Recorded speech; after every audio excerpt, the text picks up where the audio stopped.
Melanie Yost. And Melanie and I have been friends for, we'll just say, for a while, because we want to respect people's ages. And so, Melanie, tell us a little bit about yourself, because I know today you're going to talk to us about how to effectively communicate in all areas of your life.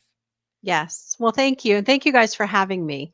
And yes, we've known each other a bit. So I am a licensed clinical social worker. I had a clinical practice for 30 years. I have moved into personal development coaching and brain health coaching, and I predominantly work with business owners and helping them figure out where they're getting in the way of their business growing and developing. Because as a business owner, you can only take your business as far as you've grown and developed. So those are the things I work with. And communication is just paramount in every aspect of our lives. And particularly now when everyone's in lockdown and they're spending way too much time with family members and loved ones, but they're having to shift how they communicate. And effective communication is the basis of all relationships, and business, if we're honest, is all relationship. It's built, solid businesses are built on good relationships. Very, very true. And Tim, how have you found your communication style has maybe changed during this crazy time? My communication style? I don't know if, what do you mean by style, Jim? Well, I guess like I find that I'm doing a lot more video communication, like a lot more Zooms, and so my Yeah. style is much more visual than it would be where if I'm on the phone and people can't see my reactions. So we have to be, I guess, cognizant of what we how we appear, and I think maybe Melanie Yeah. will talk to us a little bit about that. Yeah, Um, I agree. I don't think I've been on nearly as many Zoom calls as you have because we have quite the family here, young children and all, doing remote learning, remote teaching, and remote working all together in the same house. So uh, a lot going on in-house, but happy to have Melanie here today. and so, Tim, you want to start us off with our first question? Sure, absolutely. So Melanie, why is there we go. Why is good communication so difficult? Well, um, so communication, nothing has meaning until we create the meaning around it.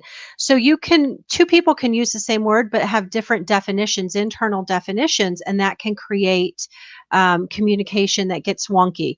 If Jim, you use the word freedom, and I have my own personal definition of it, and I think that my definition is the same as yours, and it can create a disconnect. So we create meaning. So in order to really communicate effectively, we have to understand people's perceptions, what they are thinking about the definitions and where they're coming from. So I think that gets in the way of it, is that inherent thing of having different definitions, but also listening. Listening is a skill, and there are so many people that are not good at listening. Um, does that answer your question, Tim? Yeah, and I think that's a great point too, right? We have two ears and one mouth, and I think sometimes that we forget that, and we try to use that one mouth instead of those two ears. And I remember when I was in the Marines, we had this book we called A Message to Garcia, and it was kind of that whole story of how you would go like when the message would get passed by the time it got to the end. And you've probably done those exercises where what it started out as is not the same message that ended. Yes, like telephone when we were kids. Yeah. Yeah, and what I found when it comes to listening, there's so many distractions now that get in the way of our listening. But a lot of people listen only to the point where they have created a response, and then they quit listening, and then they are just waiting for the other person to talk so that then they can, or stop so that they can talk. And good listening means that you listen through the response you've already created, and you continue to listen, because what you'll find is a lot of times, I mean, I found this over and over again, because the bulk of what I do is listen and ask questions. Um, and the listening helps inform my questions. But sometimes I formulate a response, and then when I listen through, my response is no longer appropriate anymore. Mm. Wow, that's a great point because I think, right, it's almost like because you start listening, it's that rush to say something back Yes, as opposed to like, wait, take a deep breath, pause, and then communicate back, which I think, especially now on social media specifically, is so important because I think people are tending to put things out there that if they really sit down and think about what they're saying, something what they say sometimes, if you don't have something nice to say, don't don't say it at say all. it. Exactly. Well, and that's that, also considering other people's perspectives. I think I could do a whole half day on this, but I think that, a basic human human desire is to be heard and understood and validated. Right. And so people are just pushing their opinions out, and there is just this sense now that this need to be right. And saying these things, and I think it's on social media, it's so much easier to say things you would never say to another human being in person, but you can just put it out on social media and be, rude to an entire population of people. And I'm just expressing my opinion, but you would never do that in person. So I think it's created some really interesting things, um, Right. Right. No, that dynamics. yeah. And so, Melanie, what would you say are the components of effective communication? So let me back up a little bit. There are, in general, four types of communication. So there's aggressive communication, where my opinion is the only one that matters. So whatever I want to say, that's the only thing that matters. Um, there's passive communication, which means your feelings are the only feelings that matter, and mine don't matter at all. Then there is passive aggressive communication. So that's where someone is communicating something, but very indirectly. We see that a lot in anger. So that's the sighs, or the slamming doors, or turning on the washer when someone's in the shower. You're communicating very clearly, but not directly. And then there's assertive communication. And in assertive communication, you take your feelings and the other person's feelings into consideration. And so the components of good communication are assertiveness, question asking, and listening. So asking helpful questions and good listening skills. Yeah, that's some powerful stuff. I mean, do you tend to find that people lean towards a specific way of listening, or is it something that we can actually get better at? Oh, no, it's definitely skill sets you can learn.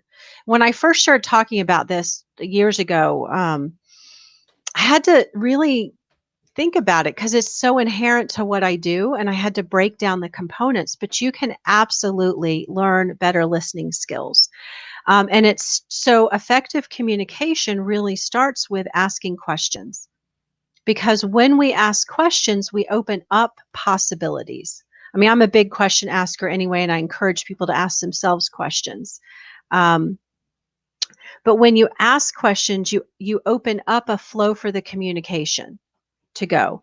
And then you listen. A great formula that I heard years ago from a mentor, in communication, and particularly business communication or sales conversation, is ask, listen, ask, listen, ask, listen, respond. Wow. So in a sales communication, I mean, how many times have we talked with a salesperson that assumes that they know what's best for us? They've not asked you a single question. I see that on Facebook, LinkedIn all the time. I get these messages from people, and they're assuming that I need what they're selling, and they know not one thing about me, right? Yes. So it's in the asking the questions and then really listening. So great questions. And I know you asked about listening, but I want to start with the questions because Sure. that's paramount. Is that cool? Yes, absolutely. All right. So great questions to start with to make sure everyone's on the same page or just set the tone, in a business setting, because I know you're about business. What do you want to get from this meeting today? Um, who's a good referral for you? I love that question in a networking space. Who's a good referral for you? What's possible in this situation? If you run up against something that's difficult or you're trying to figure out, or right now when businesses are trying to pivot, what's possible here? Where's the opportunity? What's really going on? I don't know if you've ever had conversations with somebody and their reaction to something is very incongruent with the situation that happened. So a great question is, what's really going on here? How can I support you? Um, what are you hearing me say? If you feel like there is a mixed communication, or someone's responding to you in a way that's not matching what you're saying, sometimes I have heard people, when I say that, when I've asked someone, what are you hearing me say? What they're hearing me say is not at all what I am intending to say and what I thought I said. So so when there is that mismatch, that's a great question. Um, or for employees, like what's getting in the way of implementing suggestions? What's getting in the way of implementing what you're supposed to be doing? Right, and that reminds me too, because one of my favorite authors is Dale Carnegie, and his book Human Relation and Public Speaking. It really is about listening and asking people questions and not talking. And he would give the example of these people would say like, "Oh, Melanie is a great communicator. We had a great conversation. It was really that person getting to talk and do all the talking, but they thought you were a good conversationalist, and all you were maybe doing was asking and listening." And I think that's Correct. such a powerful thing. And hey, that's a book I recommend to people that they read. I mean, it's timeless. Well, and what is everyone's favorite topic to discuss? Me. Themselves. Yes. Exactly. Exactly. So when you are a good listener and you ask good questions, people feel heard, because what's the basic need? They want to feel heard, understood, and validated. So when you're doing that, you're giving them the opportunity to feel that way. And one of my favorite quotes is, people often don't remember what you said, but they remember how you made them feel. So being a good listener allows that. And in business, that's essential. Right. And Karen Rice loves what you said there about what are you hearing me say without making the person feel stupid. So thank you, Karen, for that comment. That's a great point. And that's why we have Melanie on the show today, because she is an expert at effective communication. Well, thank you. Well, we only bring experts on the show, Melanie, don't you know? I know. I in fact I love some of your experts, a lot of your experts. They're awesome. Thank you. So what do you think are some tips that can make us better communicators? So then going to that listening. So there's what so understanding the things that get in the way of listening. So what are some of the things, Jim, that get in the way of you listening well, do you think? What are some of the external factors? Oh, definitely. I would say, like, as an example, if you're in a networking meeting, like we have this network meeting, not now, obviously, that would be in a sports bar. And sometimes there's televisions in the room and they've got sports playing. So it's like squirrel, you see a sports Yeah. highlight. So you're not paying attention. And then I've even noticed with Zoom, you get distracted by what other people are doing in their little boxes. Like, are they even listening? And so you're so upset about the fact that they're not listening that now you're not listening. And Exactly. so I think technology can be a bane in a sense because it causes these distractions when, realistically, you need a quiet place and you need to be focused on the person that you're talking to. I agree. Cell phones are a huge distractor. All the external, like I said to you before we came on, like I get distracted easily with noise, and so noise, or if you're hot, or you're tired, or you're hungry, or there's a lot of visual stimulation. In fact, I gave this talk at a networking group a couple months ago, and it was in an open restaurant, and people were walking by, and that's very distracting for me. Um, the internal distractions like you were talking about, then we get caught up in our own thinking. You're so concerned that someone else might not be listening, that we're not listening, or our judgments or our preconceptions, or we're so busy trying to formulate our response to what someone said, we quit listening. So all of those things get in the way of us really listening. And so the first step is to be aware of that. Then the next skill in developing and listening is understanding, and is to start paying attention to. So when people communicate, we use language, and you want to start matching other people's language.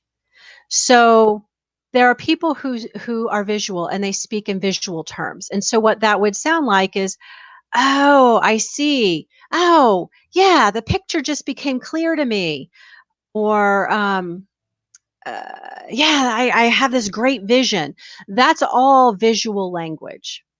Then there are people who are auditory, and they say things like, yeah, that really rings true. Hmm. I love the sound of that. Okay. And Yeah. then there are people who are kinesthetic. So they're going to say stuff like, yeah, that just feels right to me. Yeah, I just feel that in my soul. No, I'm not comfortable with that. Okay, so that's the kinesthetic language. So starting to listen to, and one of the great ways to communicate effectively is as much as you can match someone's communication. So if you hear that they're using visual language, then you start using visual language, or auditory or kinesthetic. And you use some of the words that they use. Um, and if you don't know what they mean by a word, ask what they mean by that. And so that brings up an interesting, I guess, a question for me, Melanie. So when you have people like I know obviously right now people aren't necessarily out doing public speaking, but say people are speaking on things like this, how do you bring some of those different types of communication across in a medium like this? Because I think you have to mix it in or you're not going to connect with some of your audience. Does that make sense? It does. It does make sense. Um, I think, we all have our communication style. So one of the great ways to mix it in is, here you're taking questions, you're seeing questions pop up, or comments, and their questions or comments are going to have the language they need to hear. But there's also, in addition to the language, there's paraphrasing, there's tempo. So I'm trained in hypnosis, and one of the keys in just building any kind of rapport is you pace. Have you heard the concept of pacing? Mhm. So that means that if someone is talking really fast, then you need to match their talking style. Because if they're talking really fast and you're talking like this, it's going to get really irritating to them, right? But what if it irritates you that they talk fast? Well, it depends on what's more important, being irritated or creating helpful, effective rapport and connection. Right. But, it's also great for if somebody is really low energy and you're trying to bring them up, and you're coming in like this, rah, rah, rah, rah, rah, all you're going to do is make them recede further. So it's pacing, you match them. And once you build the rapport, then you can start to try and lead.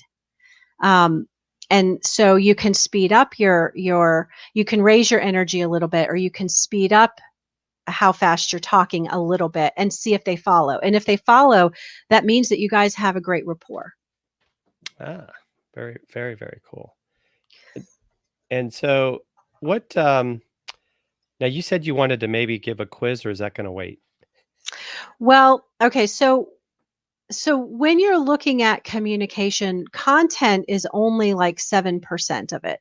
The rest of it is nonverbal. So the words that people say, the content, the other 93% is nonverbal. So it's tone of voice, it's facial expressions, it's inflection, it's all of that, tempo, all of that. So when you're listening, and I am going to give you a quiz. Did Tim go? Is Tim here? Tim had to go, so it's just Okay. that's okay. Oh, so all the pressure's on you. That's But right. All right. So when you're listening, you want to listen for um, a couple of things. So when you're asking questions, you're listening, you're going to listen for what they're feeling. What is the emotion that they're expressing? And what are the values that they're expressing? And what are their thoughts? So there's a thinking message, a feeling message, and a values message that you're listening for. Okay. Okay. So I'm going to make 3 statements, Okay. and then I'm going to ask you what you hear in each of those. All right. Okay. Okay. All right. So the first one, I hate going to work. Finding childcare that is safe, dependable, and affordable is, oh my God, next to impossible. I would love to quit my job. All right. Mm. So what is the thinking message? I guess for me, the thinking message is that the person is not happy with what they're doing in their job. That's really the underlying tone, that they would rather stay at home and use the family as the reason why that they're That's an staying home. assumption. I know, but that's That's what a I'm thinking. no, but you're listening for their thinking message, Oh, I gotcha. not your thinking message. So Hmm. you're listening for what are their thoughts? Their thoughts are that childcare is really difficult to find. Right. Right. Okay. Okay. What is their feelings message? What emotion did you hear? What Un feeling are they un expressing? unhappiness and frustration. Correct. Yes. And then what is their value? Family. Family. Yes, making sure their children are well cared for. Yes. So with that information, then you know what their thoughts are, you know what their feelings are, and you know what their values are. So then that helps you formulate a response or ask another question. Mhm. All right. Number 2. I just don't understand what my boss wants. One minute he tells me to do things this way, the next minute it's that way. I just don't understand. I never know what to expect. Hmm. Okay. So what's the thinking message? How do I accomplish what my boss wants? Yes. There's another thought there too. Uh, there's no consistency in work, is Yes. Yes. My boss is an inconsistent jerk. that's that's kind of the thought there. But yeah, there's no consistency. What is the feeling? definitely frustration, and I think that, what I'm hearing is they want to be able to please their boss, and they're finding it hard to do. Correct. And what is the value? They actually, want to do a good they want to do good in their job or do well, whatever the grammar people say. Yes, exactly. Exactly. All right, so one more. You good? Okay. All Yep. right. Working 9 to 5 in corporate America is sucking the life out of me. I hate it. I want to take extended vacations with my family. I want to attend my kids' events. This sucks and I hate it. Okay. What's the thinking? The thinking is that they don't have time for themselves. That's what I'm hearing, that the job is getting in the way of other things that they would rather be doing. Correct. Correct. What is the feeling? Definitely, once again, frustration, even maybe borderline anger, maybe even a little bit of depression because, to say that their life is being sucked out of them is not a healthy statement. And what is their value? Value is sounds also like this is another person that their time and their family is Yes. their most important thing to them. Correct. Correct. So once you start understanding to listen on all 3 levels, that will inform the questions that you ask, but also the responses that you give. And again, in a sales conversation, that is key. But even in an interpersonal conversation, when you're locked in the house with your spouse and you guys are starting to snipe at each other, starting to listen for what's really going on other than, well, that was rude. is very helpful. So there are statements that can help you clarify. So if you don't know what the thinking or the feeling or the values message is, you can start to ask for clarification and you can start to ask those questions. Um, so, i- if you think, gosh, maybe they're feeling a little depressed. You can say, it sounds like you might be feeling a little depressed. And then they have the opportunity to say, you know what, I am, or no, I'm not. Mind your own business. No,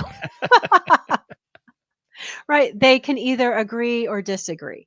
So you're asked, so you can, um, sounds like, or it sounds like you're saying this. So you can reflect back the thinking statement, or you can reflect back the value statement, just to get clarification that that is actually what they're saying, because may not be what they're saying at all. Um, like I said, I've heard people reflect back what they heard me say, and it's not at all what I was thinking or intended to say. So go ahead. No, no, I was gonna say, I think that's exactly it, right? We don't always we mistake the context of what's being said.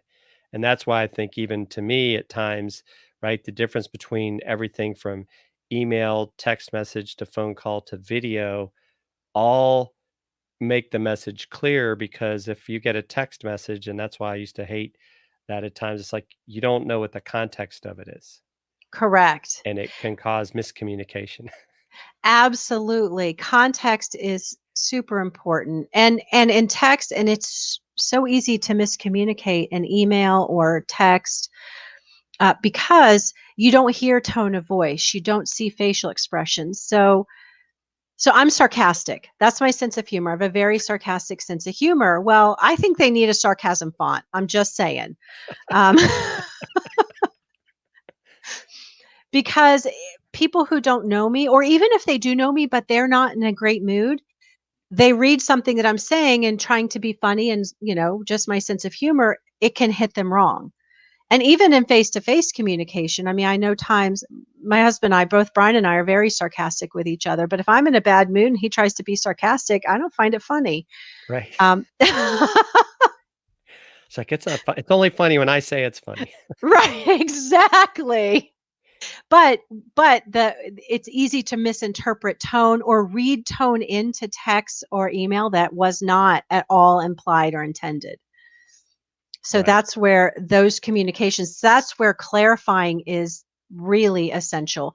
And you need to be aware of your own assumptions and interpretations. And then, so if you make an interpretation that you reflect back. So let's go back to the first one of the quiz. So your assumption was she's using family as an excuse to not work, to quit her Mhm. job. So you could say that. You could say, so it sounds like you are looking for a reason to quit your job and family. Is that correct? Right. And and that may actually be true, but it may not be true. But if you operated on that assumption and that was not true, that would create a huge misconception or miscommunication and some hurt feelings. Right. Well, and we have to remember, because, like, Tim has a great show that he started called the Family First Show, where he talks with people that, you know, the family has been a dynamic in their business. And we also have to remember, though, that everybody has a different family, and it's not all necessarily as what we also say, the white picket fence and everything is hunky dory, and family's not always a pleasant thing for people. And so we Correct. have to be careful about imposing our belief system on other people if they're not ready for it. Well, and you bring up such a beautiful point there, because that's part of what informs our definition and our reality is our experiences. So when you're communicating with somebody, understanding where they're coming from is so important, because you don't know what their experiences are. So if you say, "Oh, I'll give you a perfect example." Um, so one of the things I joke around and say is, "Oh my gosh, you're being evil." I said that to a friend and I thought I knew her pretty well. She flipped out on me because in her family growing up, her mom called her evil and Mm, and there were some harsh punishments, and that was a punitive message given to her. So I was completely being funny because I didn't think she was evil at all. It was just part of the conversation. But and I had to backpedal tremendously. But because I didn't know that she brought all of that into that one word, you know. mhm. So it's understanding that, and that's where communication can go off the rails. And when that happens, it's always great to back up and then start to clarify, start to ask questions. Right, right. No, that's very true. And so let's roll into our final question. How does your communication type affect your communication style? Well, when go back to the communication four types. So when you are an aggressive communicator and you're um, only concerned about your feelings and getting your being heard and being right and being agreed with, it's going to be a lot of push, push, push, push, push. So you're actually going to shut down communication. People are either going to agree with you because that's what you want, and if they're pleasers, they're going to agree with you, or they're going to shut it down, close off until it's done, and then they walk away. It's kind of like in that think about the stereotypical used car salesman, Mm, and he's constantly pushing, pushing, pushing, pushing, pushing. So people rarely push back. They either agree and end up in something they don't want, or they just kind of shut down until it's done and make excuse to get away, to flee.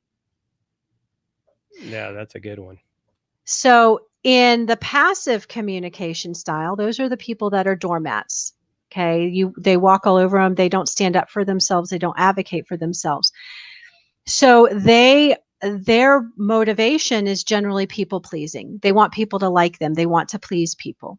So they end up feeling really resentful, which then can flip into passive aggressive communication where they're angry, but they don't want to tell you that they're angry directly, but they're going to tell you in all kinds of ways, like not calling you back, the heavy sighs, the eye rolls, the getting disconnected, that those sorts of things.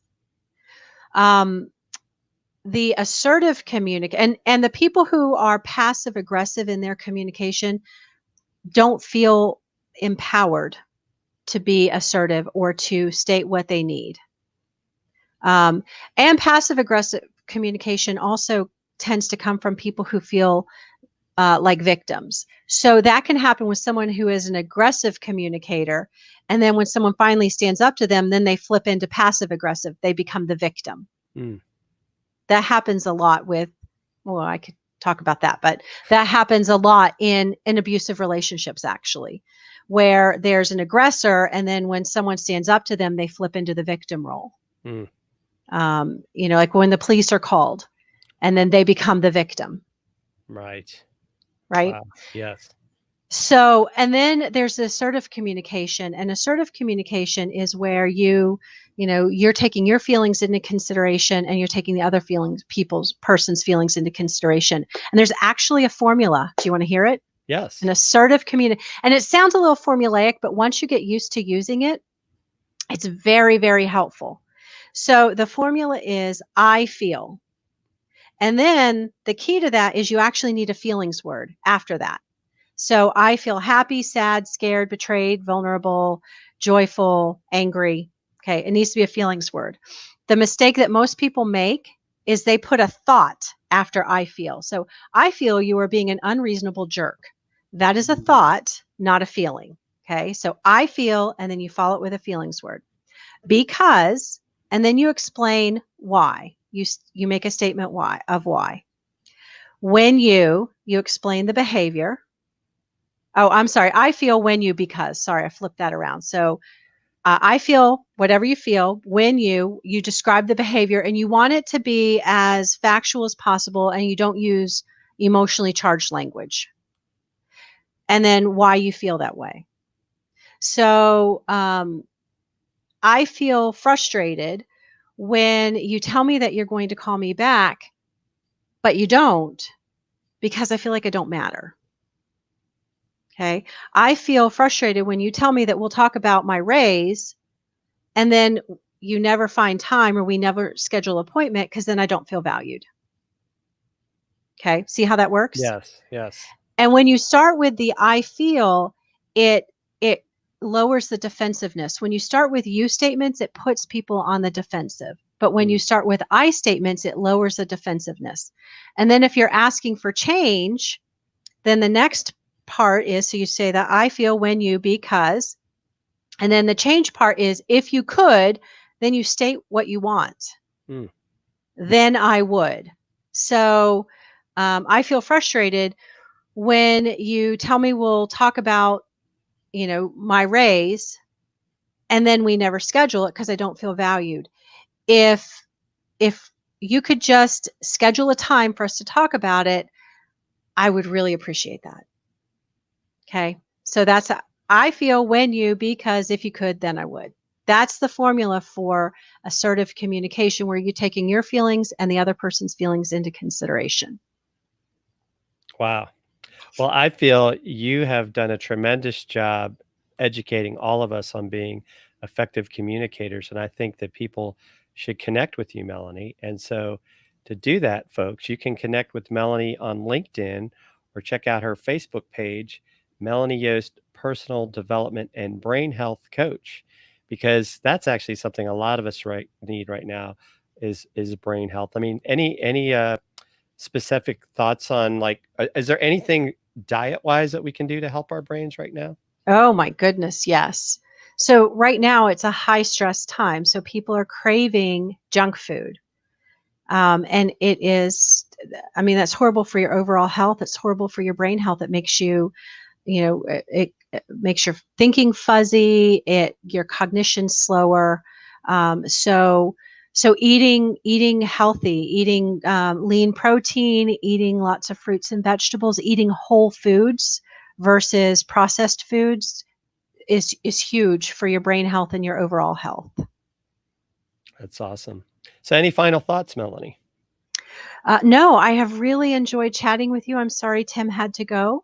But I appreciate you having me on. I love what you're doing, and I love staying in contact with you all Yes. of these years. And we got you to start using StreamYard, didn't we? Yes, you did. In fact, I'm going to be starting to do my own Facebook Lives and interviewing people that I know that can help in various areas during the stressful time. And I think we've got oh, here Lisa says she's picked the time to do the whole 30 and she's feeling great. And that Woohoo! and that's a great point, right? This is a time to take some extra time to, well, we have extra time in some aspects, but take the time to start doing something, even if it's just a step at a time. You don't have to do everything all at once. And I think that's That important. is a fantastic point, because a lot of people jump in and do everything all at once. And it's helpful to do it in stages. So if you're going to change your eating, maybe you drop out sugar, Mhm. um, and then you get used to that, and then you drop out grains if you want to drop out grains, and then you get used to that, and then, or you drop out something, you add in something. So you drop out sugar and you add in more water, and you drop out grains and you add in more fruit. That sort of stuff. Awesome stuff. Well, Melanie, thanks again. Thank you, everyone who's watching live or on replay. And we will get to your questions and comments.